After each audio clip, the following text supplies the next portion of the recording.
Le saule crevette est un bel arbuste caduc originaire du Japon. Il est très décoratif au printemps grâce à son feuillage qui est teinté de blanc crème et de rose orangé. On dirait presque des petites crevettes, d'où son surnom.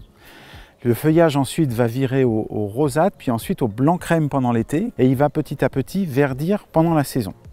Il va mesurer entre 1,50 m et 2 m de haut.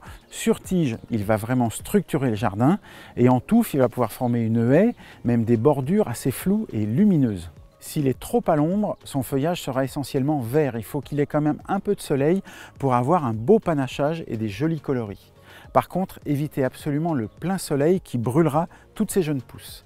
Et pour le froid, c'est une plante qui est très résistante puisqu'il peut supporter des gelées de l'ordre de -20 degrés. L'arrosage est primordial pour l'entretien du saule crevette. En effet, le sol doit rester toujours frais ou humide, mais surtout pas détrempé. Donc il faut un sol bien drainé et surtout ne laissez pas sécher le sol. Si le sol sèche au pied du saule crevette, il peut très vite péricliter complètement.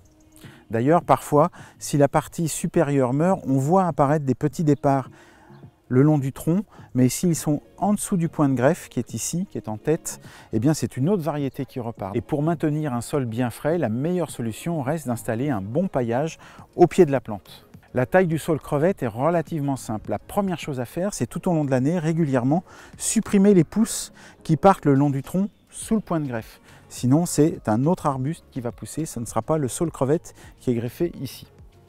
Ensuite, la taille se fera en fin d'hiver, février-mars. Et pour bien faire cette taille, il suffira de rabattre les branches environ des 2/3. Et en fin d'hiver, n'hésitez pas à tailler sévèrement un saule qui vous paraît un peu anarchique.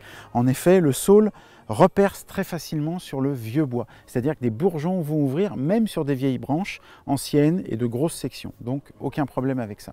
Et il fonctionnera très bien sur le balcon ou la terrasse dans un gros pot rempli d'un mélange de moitié terreau et moitié terre de jardin.